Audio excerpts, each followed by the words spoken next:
Welcome back to Creating Stuff with Jim. I'm Jim. It's time to create something.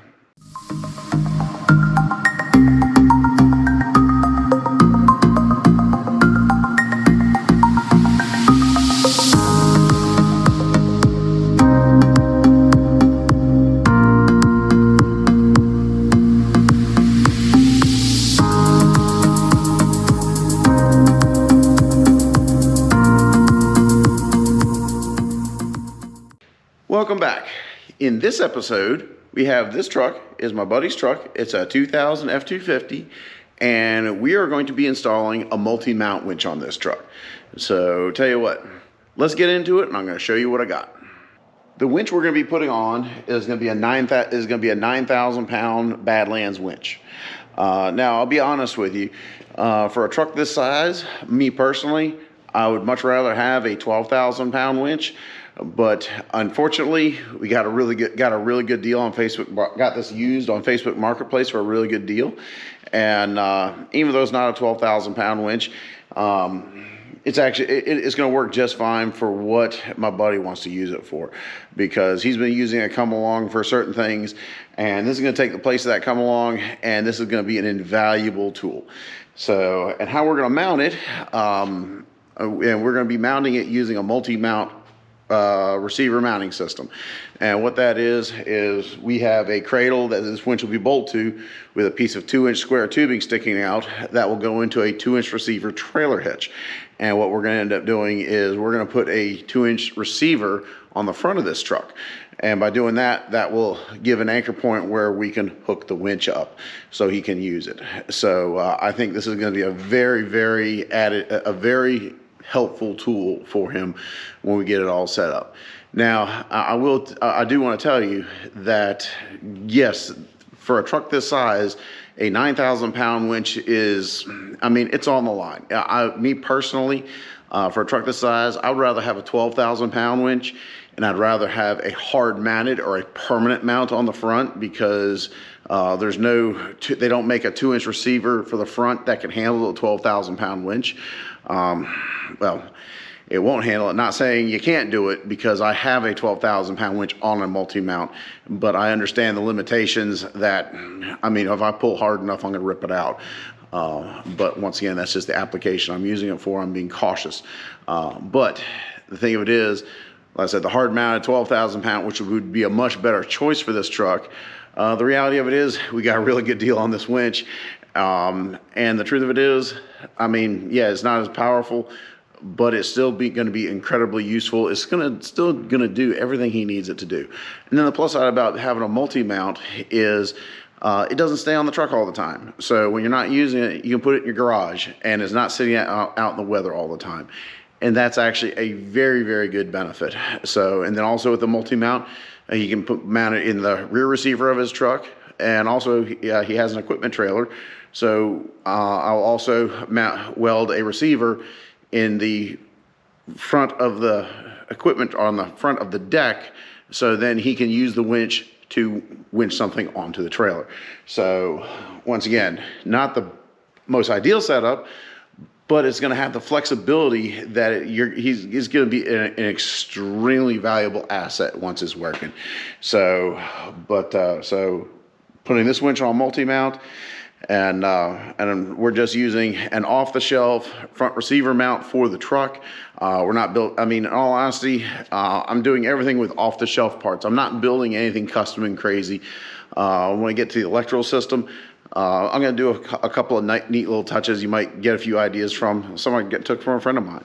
But tell you what, I think I need to quit yakking, and I need to get to work. So the first step I'm going to do is we got to get over to the truck, we got to tear it apart, and we got to go through everything to put the front receiver on. And once again, as I told you, I'm using a off-the-shelf front receiver. I'm not building anything custom. So I'm just going to do a time lapse of me putting it on. I'm not going to do a whole lot of detail putting it on, because there's so many vehicles out there with so many different ways. Bottom line is, you just have to look up for the vehicle. If you have questions, look up for whatever particular vehicle you have. And the reality of it is, I'm just following the instructions. So that's diabolical. That is probably one of my best kept secrets I keep from people, is all I do is read these instructions. So anyways, without that, let's get to work.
Well, for some odd reason, the audio on this video didn't come out. But all I'm really doing is just pointing out and showing the finished product of the front receiver. You notice that it uses the factory mounting bolts for the front bumper, and it retains the factory tow hooks. So this is actually a very nice receiver to install. So very easy. Just had to cut a couple holes. You could have used a drill. I used a plasma cutter. So anyways, let's keep on going.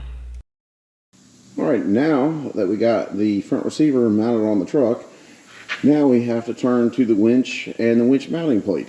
So you've already seen the winch. This winch was actually welded onto the front of a trailer. So this goofy mount it's on is what it's off of. We're not using that, but this is what we're going to use. This is just an off-the-shelf universal multi-mount winch plate. Basically the winch mounts here, the roller fairlead mounts here, and here's the piece of 2-inch square tubing that goes into the receiver, whether it's the front or the back of the truck. So and then it comes with some handles that bolt onto the side so you can move the winch, carry it around a little easier. So not doing anything, tell you the truth, when you use off-the-shelf parts, some things it's a lot easier than why reinvent the wheel when you don't have to. But the one thing I will tell you, I am going to point out, is this winch mounting plate does have some reinforcements to it, because it has the front and back plate and the side plates are turned down. So there's actually plenty of rigidity on this plate. That's actually very nice, because I will tell you, if you buy the Badlands from Harbor Freight, that is meant for that, it is not as reinforced as this one is, and I actually bent one. I originally bought that, I bent it, and I had to weld reinforcements onto it. So just be cautious of that, but this one looks pretty good. I'm excited. This should go together pretty well. So but I think what my plan of attack on this is going to be is, excuse me, is I'm going to go ahead and put the handles on this. I'm going to put this in the receiver on the front of the truck, and then I'm going to take the winch. I'm going to take the roller fairlead off, take the winch off, and then I'll mount the winch onto this place while it's sitting on the truck. I think that's actually going to work out pretty well. I think that shouldn't be an issue. So I'll tell you what, I'm going to quit my yakking. Let's get to work.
right. I'm afraid to say, I think this was too easy. This is probably one of the easiest mounts, the easiest winch installations I've ever done. So the receiver went behind the bumper, great, looks good, real happy with it. Everything fit the multi-mount perfect. Winch bolted right on. This is looking great. Now that we got this thing all bolted down, now we got to make it work. So the next thing we got to do is we gotta hook up the power so the winch can work. And we can't hardwire it since this is a multi-mount, so we got to do a quick release plug, and we got to tie it into the battery. So let's take a look, see what we got under the hood to work with, and then I'm going to show you what I got planned. Anyways, here's the battery that we got to tie into. This is just a small block. This is just a gasoline V8 truck, so we only have one battery. But we got one problem right off the bat, is these battery connections. Terminals. They're strap tight, and I was taught a long time ago that these are temporary at best. You know, if you got a battery lug go bad on you and you got to replace it and you're a couple hours from home, you know, if it gets you home, that works, but you need to do a better repair than this. And the biggest reason is because since this wire is exposed, this is not a weather tight connection. And this is what you call a mechanical connection. I'm going to go a little bit later about the difference between an electrical connection and a mechanical connection. So basically, all this is doing is this is equivalent of you just with your fingers holding that cable tight against the terminal. That's all it's doing. So basically, the wires get corroded, and it just creates nothing but problems. And the vehicles, modern vehicles, are so electronics driven. You don't want to do this. From the factory, this battery cable was actually molded into the lug, but those lugs went bad. They cut them off. They put these on.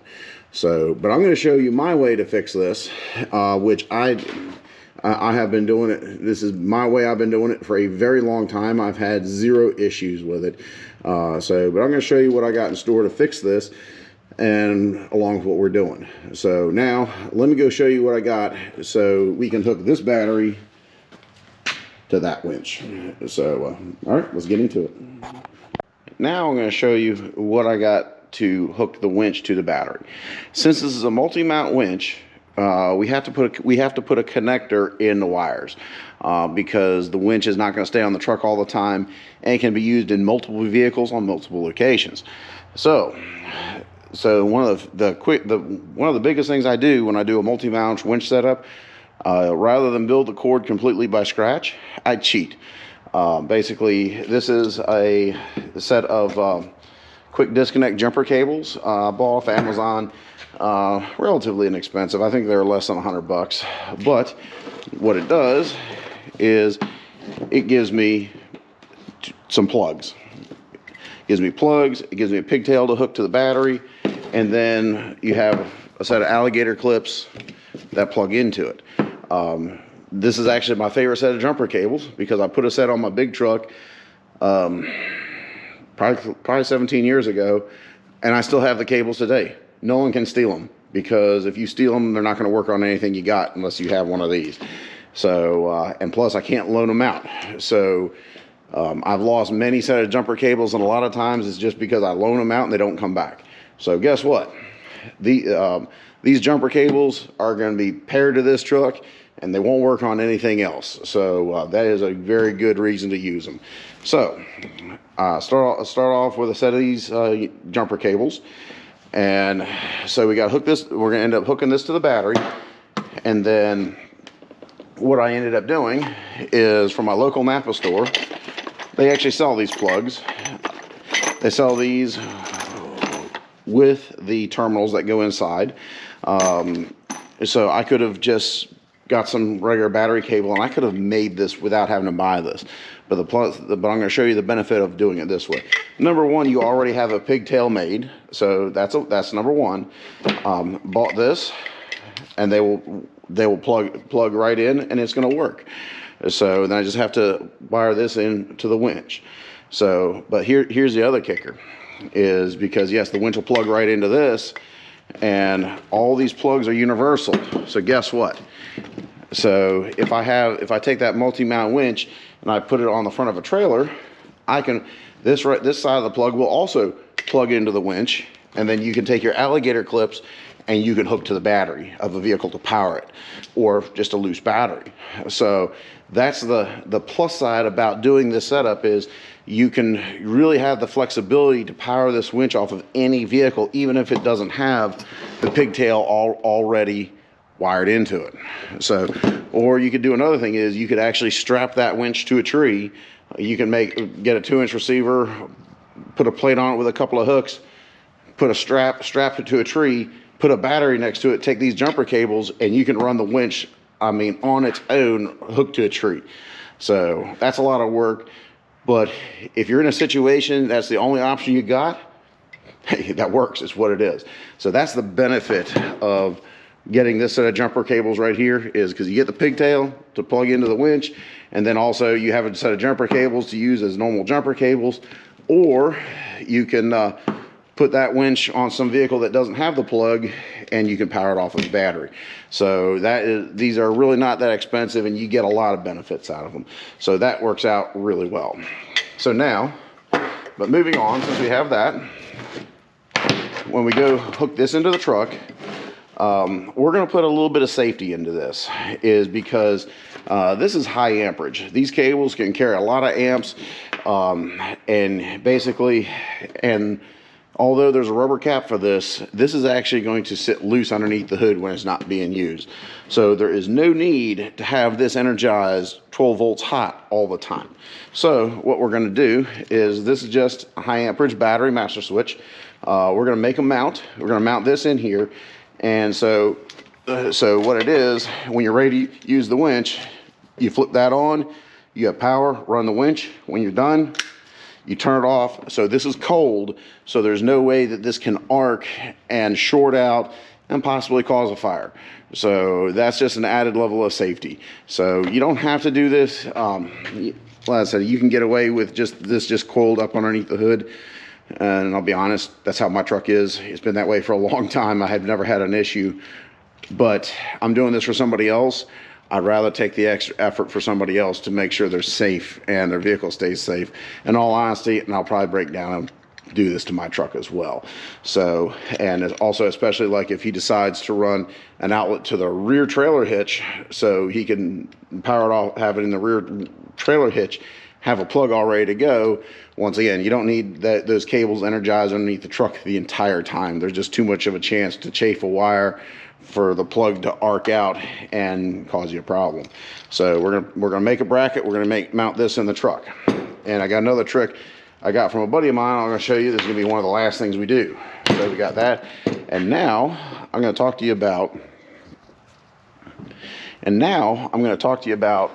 how I plan to fix those battery terminals and actually hook these to the batteries. Because you can, the little bolt that squeezes the battery lug together, you can put those on the end, and that will work. I'm not going to say it's not going to work. It will work.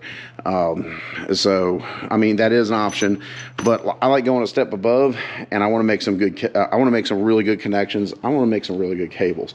So what I'm going to do is I'm going to take those off. I'm going to replace it with these. These are called marine terminals. Is basically, most boats are universal, and they have screw lugs on the batteries. Well, this is just so you can convert a regular lug top battery to a screw top. So these work very, very well. So I'm going to cut the existing cables off, and then these can bolt directly on top of those. That works out real well. Now, what are we going to do about those cables that are loose and frayed? And I talked about corrosion. Well, these are just, you can get regular ring terminals, depending on the size of bolt hole you need and the size you need. And basically, we're actually going to put that wire in here, and we're going to make a connection. And this might be subject to debate, but this is the way I'm going to show you the way I do it. I've had battery cables on my red Toyota. I'll put a picture of what the truck looks like. I've had that truck for over 25 years. Well, I'm pushing 30 years.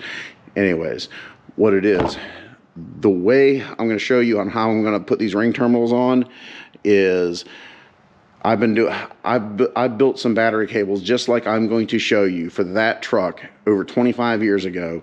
And those battery cables are still on that truck today. I've had zero issues with them. And the best part about it is this battery lug is now replaceable. On how the factory one, the wire was molded into the end, and you got to replace the whole assembly, where that, once again, somebody cut it off, put that strap tile on there, which is not good. So what we're going to do, put these on, we're going to cut the cable off so we get some fresh copper that's nice and clean, and then we're actually going to solder a ring terminal on the end of that. And the reason we're going to solder it is because you have two types of electrical connections. You have a mechanical connection and an electrical connection. So what a mechanical connection is, that right there. It's physically touching. An electrical connection is connected at the molecular level. So I'm soldering them so I can have the best electrical connection I can. That connection I'm making with solder, corrosion cannot get in there. It cannot degrade it. You can just wrap it with electrical tape. You'll be fine.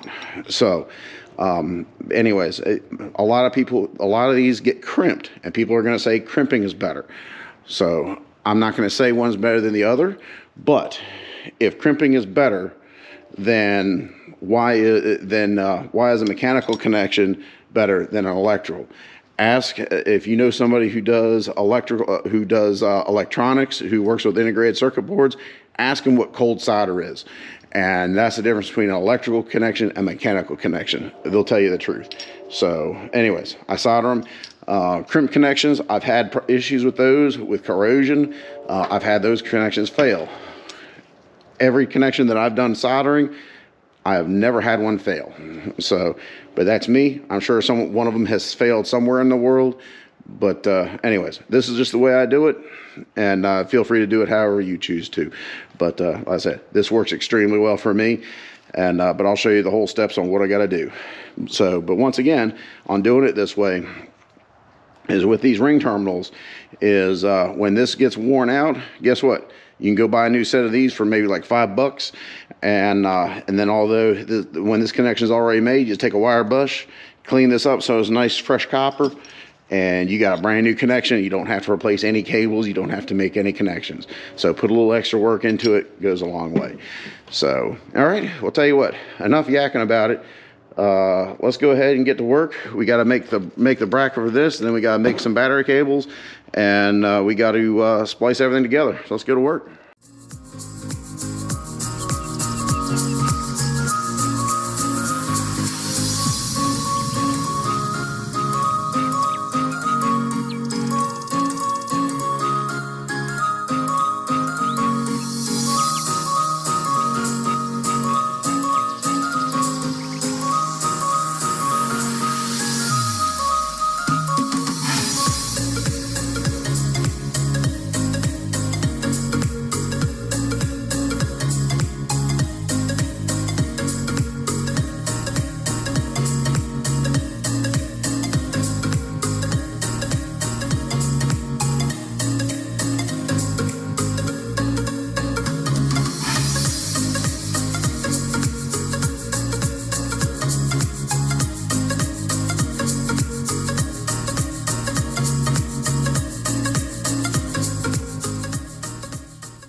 This looks like a good location for this cutoff switch for the winch.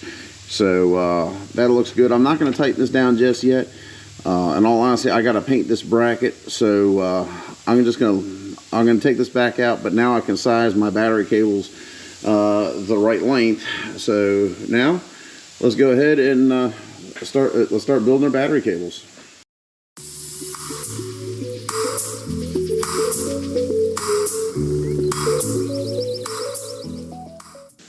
All right, now this is the first repair we're going to make. As you can see, I got my marine terminal on.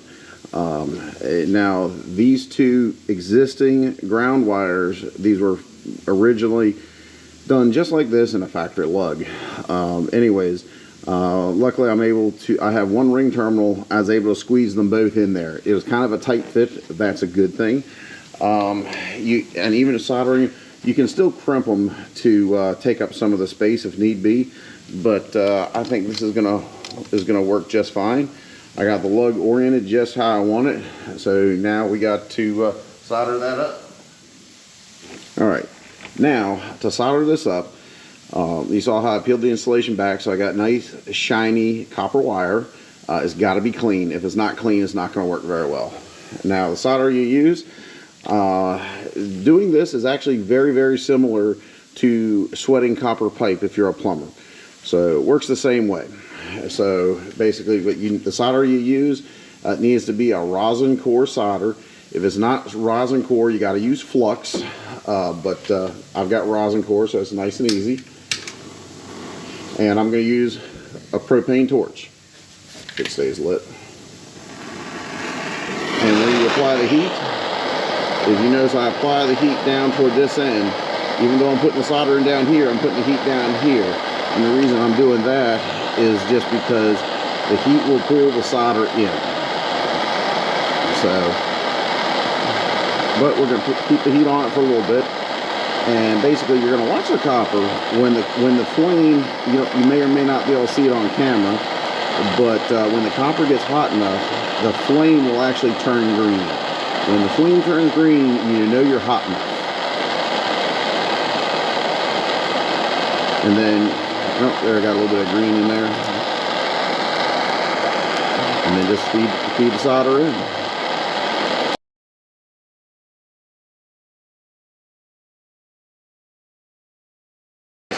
You need to pay attention to where the direction that your flame of your torch is being pointed. So that didn't take a whole lot. Now we got to let it cool. And there you have it. That's not coming out of there. So you've got an electrical connection in there. Corrosion's not going to get in there. Like I say, that's a connection that's going to last a very long time. So once again, nothing against the crimp connections. I've had crimp connections fail. I've had them fail multiple times. I've yet to have a connection like this fail on me yet. So anyways, so once again, now all I gotta do is once this cools off, I'm gonna tape it up, we can bolt it down, and we're good to go. And but we still gotta make the rest of the cables to wire the winch up. So like I say, we still got some more work to do. And there you have it. I use electrical tape rather than heat shrink just because I always have to keep a couple rolls of electrical tape lying around, wrap it up, you're done. If you want to use heat shrink, that's fine. The thing of it is, if you use a crimp fitting, you have to use heat shrink, and you have to use weather tight heat shrink because corrosion can get in there and can compromise the connection because it's a mechanical connection. Where I'm good using electrical tape on this is because since the solder has become an electrical connection between the ring terminal and the wire itself, the connection it has, no corrosion can get it. It can get inside that connection and ruin it. It's golden. So that's why I'm good with just using electrical tape on this. So, but that goes on the lug like so. But tell you what. I'm not going to bore you to death with making all my electrical terminals, so I'm going to go ahead and I'm going to get these fit to go on there and do all the connections for the power for the winch, and I'll bring you back. All right, let's do a test of the winch, see if this system works.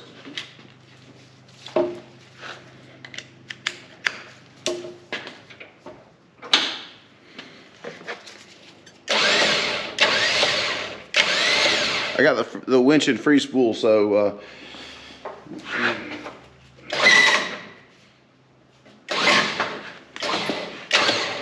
and there you have it. It works. Now I gotta re-spool that winch cable because that's kind of a bird's nest right now, but it works. Turn the battery isolate, the cutoff switch off. Everything works exactly the way it's supposed to. Excellent. We got the receiver mount installed. We got the winch mounted. We got it all wired up. Everything's working. This has an excellent setup. It is very universal. I don't know what's the word I'm looking for. You have all the options in the world. The biggest limit you have is your imagination. So I'm going to end it off here. So if you like the video, please like it. If you're not subscribed to the channel, please subscribe. And please share, if you like the video, please share it with your friends. So tell you what, until next time, I'll see you later.